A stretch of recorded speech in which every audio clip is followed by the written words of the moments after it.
First of all good afternoon my dear soldiers. मैं आप सबका स्वागत करता हूँ अपने चैनल पर। और आज मैं आपके सामने एंशिएंट हिस्ट्री, ठीक है, एंशिएंट हिस्ट्री का पार्ट नंबर 1 लेके आया हूँ, ठीक है, जिसमें हम लोग आज बहुत इंपॉर्टेंट अपना कॉन्सेप्ट बिल्डअप करेंगे, ठीक है। इसमें सबसे पहले देखिए एंशिएंट हिस्ट्री में क्या क्या इंपॉर्टेंट है। सबसे पहले मैं आपको ये बता देता हूँ, जो इंडस वैली सिविलाइजेशन है ना, मतलब सिंधु घाटी सभ्यता, मोस्ट इंपॉर्टेंट फैक्टर है, मोस्ट इंपॉर्टेंट टॉपिक है, ठीक है। और जो मतलब कि जो भी उसमें जो साइट्स आते हैं वो भी इंपॉर्टेंट है। फिर है बुद्धिज़्म, ठीक है, बुद्धिज़्म वाला टॉपिक। फिर है जैनिज़्म, ठीक है, तो जैनिज़्म, उसके बाद भी 2-3 टॉपिक है। तो आज मैं आपके सामने इंडस वैली सिविलाइजेशन और बुद्धिज़्म, ये 2 टॉपिक आपको पूरा आपको क्लियर करवा दूंगा, ठीक है। तो सबसे पहले अपना कोड डिस्कस करते हैं, तो उसके बाद हम लोग अपना क्लास स्टार्ट करते हैं। बोल कर नहीं कर कर दिखाओ, क्योंकि लोग सुनना नहीं देखना पसंद करते हैं। तो आपको कोड कैसा लगा आप लोग कमेंट कर सकते हो, ठीक है। और आज का जो पहला जो टॉपिक है इंडस वैली सिविलाइजेशन। देखिए इंडस वैली सिविलाइजेशन में सबसे पहला इंपॉर्टेंट नाम याद रखना है। इसमें एक बुक का नाम है इंडिका। आप लोगों को पहले दिख रहा होगा इंडिका, जो किसने लिखा है ऐसे पूछा जा सकता है। इंडिका लिखा गया है मेगास्थनीज द्वारा, ठीक है। मोस्ट इंपॉर्टेंट, सबसे पहला 1 मार्क्स का क्वेश्चन आना ही आना है, तय है, ठीक है। ये एक एक मोस्ट इंपॉर्टेंट चीज़ मैंने आपको बताया, ठीक है। नेक्स्ट अब हम इंडस वैली सिविलाइजेशन में आपको बस इसमें डेट याद रखना है। 2500 BC से 1750 BC तक ये स्टार्ट हुआ था, ये आया था, ठीक है। अब इसमें कुछ इंपॉर्टेंट जो साइट्स हैं उस पर हम लोग थोड़ा देख लेते हैं। आपको काम यहीं पे करना है, साइट्स पे ही काम करना है आपको। जैसे हड़प्पा जो साइट्स है 1921 में बना था, ठीक है। जो ये रावी नदी के किनारे है, और इसके जो एक्सकेवेटर यानी कि जो फाउंडर है वो कौन है, Dayaram Sahni is the founder of Harappa civilization, ठीक है। नेक्स्ट है मोहनजोदारो। मोहनजोदारो का जो अनदर नाम है यानी कि दूसरा नाम है, उसका नाम क्या है, माउंट ऑफ डेथ, यानी कि मृतकों का टीला बोलते हैं हम लोग हिंदी में, ठीक है, मृतकों का टीला। अब इस माउंट ऑफ डेथ, ठीक है। अब ये कब बना था, 1922 में। मतलब देखिए 1921 में हड़प्पा बना था। देखिए हड़प्पा बहुत पुराना है, साइट है, तो वो 1921 में बना था। उसके बाद ऐसा 1922 में मोहनजोदाड़ो बना था। अब मोहनजोदाड़ो किस रिवर पे स्थित है, तो वो है इंडस रिवर पे, ठीक है। इसके जो फाउंडर थे वो RD बैनर्जी हैं। अब इसका लोकेशन देखिए, लोकेशन इसलिए इंपॉर्टेंट है क्योंकि कभी भी लोकेशन भी पूछ देता है आपसे, ठीक है। तो लोकेशन दोनों का पाकिस्तान में ही है। हड़प्पा और मोहनजोदाड़ो दोनों का पाकिस्तान में ही है, ठीक है। उसका देखिए अब जो इंपॉर्टेंट है मैं आपको बता देता हूँ, ठीक है। 2 हो गया बहुत मोस्ट इंपॉर्टेंट। फिर है कालीबंगा, ठीक है, मैं पहले से टिक कर दिया हूँ। कालीबंगा, कालीबंगा जो है 1955 में बना था, घग्गड़ नदी के किनारे है। और इसके जो मतलब कि जो एक्सकेवेटर है ए घोष, ठीक है। और ये कहाँ पे है, इंडिया में, राजस्थान में, इंडिया के राजस्थान में। राजस्थान का जो कैपिटल है वो क्या है, जयपुर। जयपुर को हम लोग पिंक सिटी बोलते हैं, ठीक है। और नेक्स्ट जो इम्पोर्टेंट है और वो है लोथल। लोथल भी बहुत इंपॉर्टेंट है, जो गुजरात में है, ठीक है। गुजरात में है। ये कौन सा नदी के किनारे है, तो भोगवा नदी के किनारे है। और SR राव इसके जो एक्सकेवेटर यानी कि फाउंडर है, एक्सकावेटर, ठीक है। एक्सकावेटर मतलब ये फाउंडर ही होते हैं, ठीक है। तो ये 4 चीज़ मतलब आपको बहुत इंपॉर्टेंट है, ये 4 चीज़। और एक आप याद कर सकते हो बनवाली, बनवाली जो है वो हरियाणा में इंपॉर्टेंट है भी, लेकिन 1974 में सरस्वती नदी के किनारे RS बिसात, ये वाला जो क्वेश्चन है ना, ये FCAT में आया हुआ क्वेश्चन है, ठीक है। मतलब आपसे पूछा गया था कि बनवाली किस नदी के किनारे है और उसका जो फाउंडर है वो कौन है। ये देखिए इसलिए आपको ये मैं पढ़ा दिया हूँ। और ये कहाँ पर है, हरियाणा में है, ठीक है। ये मोस्ट इंपॉर्टेंट चीज़ है, मतलब कि जो मैंने आपको 5 साइट्स बताया, बस आपको वही पढ़ना है, इंडस वैली सिविलाइजेशन, और उसमें कुछ नहीं, ठीक है। अब हम लोग आते हैं वैदिक पीरियड में। देखिए इसमें सबसे पहला चीज़ इंडस वैली सिविलाइजेशन क्लियर हो गया होगा आपको, आई होप आपको क्लियर होगा, इससे बाहर क्वेश्चन नहीं आएगा इंडस वैली सिविलाइजेशन से। फिर वैदिक पीरियड हो गया। वैदिक पीरियड के बाद आता है हम लोग ये, वैदिक पीरियड के बाद हम लोग बुद्धिज़्म, जैनिज़्म, ये सब हम लोग देखेंगे, ठीक है। तो हम लोग वैदिक पीरियड में हम लोग स्टार्ट करते हैं। It was a rural civilization that started by the arrival of Aryan in the India subcontinent and Central Asia. The Afghanistan, Pakistan, and India, the whole region in which the Aryan were first settled in India, known as the land of a 7 river. Land of a 7 river हम लोग किसको बोलते हैं, आप लोग को comment कीजिए चलो फटाफट। Land of a 7 river. अब देखिए इसमें जो 4 वेदास हैं वो बहुत इंपॉर्टेंट है।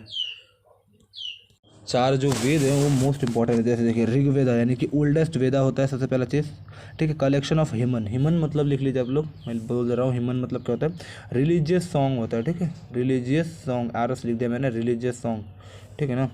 कलेक्शन ऑफ ह्यूमन कंटेन और 10 मंडल एंड गायत्री मंडल। देखिए अब जो ऋग्वेद है ना उसमें 10 मंडल होते हैं और जो गायत्री मंडल है वो 3rd मंडल में इंक्लूड है। यहाँ पे मेंशन नहीं है बट मैं आपको बता दिया कि जो गायत्री मंडल है वो 3rd मंडल में इंक्लूडेड है। ठीक है, आई होप आपको ऋग्वेदा क्लियर हो गया होगा।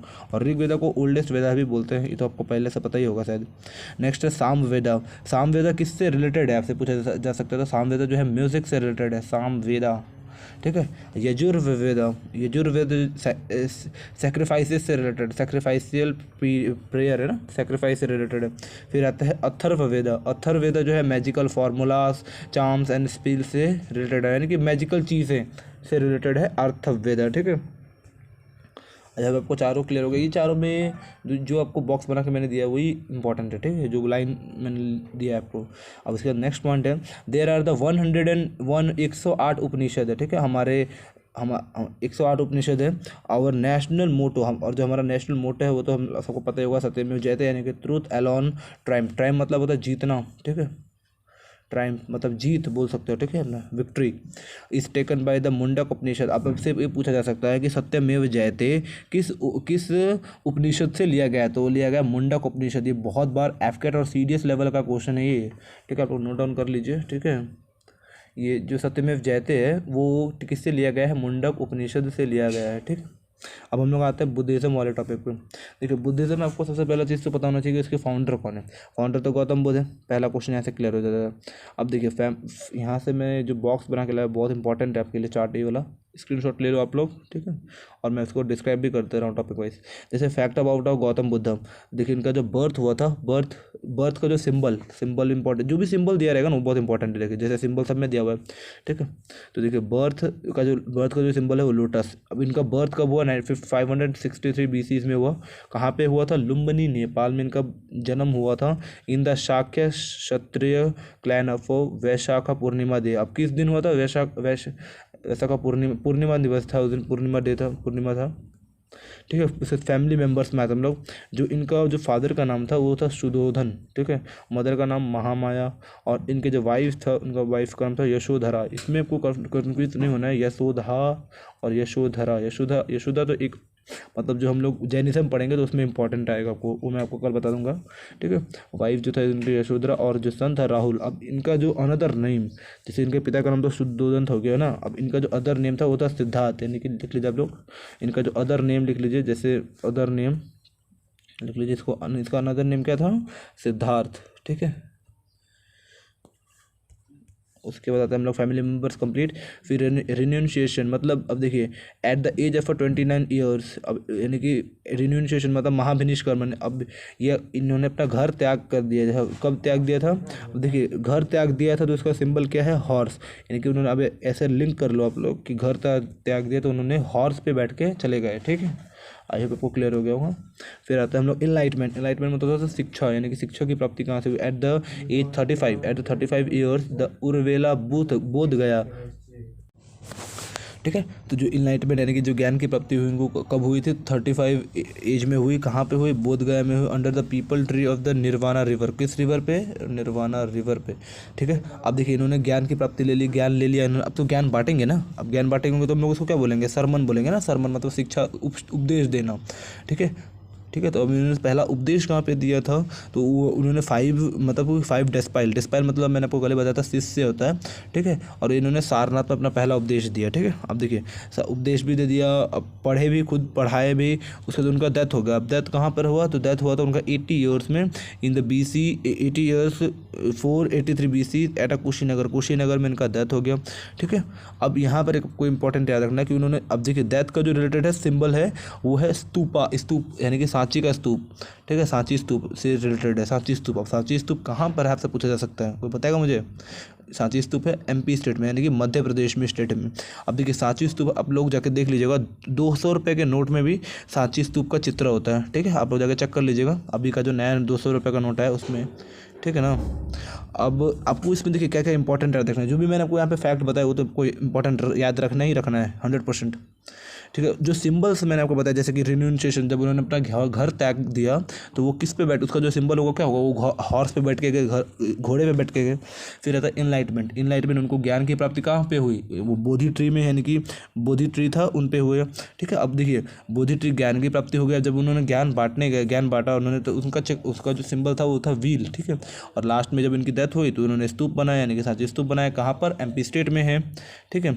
और यहाँ पे कुछ इंपॉर्टेंट है, ये लोग ये आप पढ़ लीजिएगा। ठीक है। तो आई होप आपको ये वाले भी इंपॉर्टेंट है, बट आप इसको पढ़ लीजिएगा। ठीक है ना। तो आई होप आपको वीडियो थोड़ा अच्छा लगा होगा। अगर अच्छा लगा होगा तो प्लीज़ लाइक कीजिए हमारे चैनल को, और अपने दोस्तों को ज़्यादा से ज़्यादा शेयर कीजिए। ठीक है। और अगर अगर आप लोगों ने पहले वाला जो हिस्ट्री का, जैसे मैंने मॉडर्न हिस्ट्री भी कंप्लीट करवा दिया है, मेडिवल हिस्ट्री भी कंप्लीट करवा दिया है। ठीक है। आप लोग जाके वो वीडियो देख लीजिए, बहुत इंपॉर्टेंट है आपके लिए। ठीक है ना। तो हम लोग मिलते हैं नेक्स्ट वीडियो में। कल पार्ट 2 में लाऊंगा एंशिएंट हिस्ट्री का, जिसमें मैं आपको क्या कराऊंगा, आप लोग नोट डाउन कर लो, जैनिज्म और जितने भी रिलेटेड फैक्ट्स बचे होंगे एंशिएंट हिस्ट्री में जो मोस्ट इंपॉर्टेंट है वो मैं आपको करा दूंगा। उसके बाद हम लोग अपना प्रैक्टिस सेशन करके इसको खत्म करें, ज्योग्राफी स्टार्ट करेंगे। ठीक है। तो आई होप आपको वीडियो अच्छा लगा हो। गुड बाय, जय हिंद।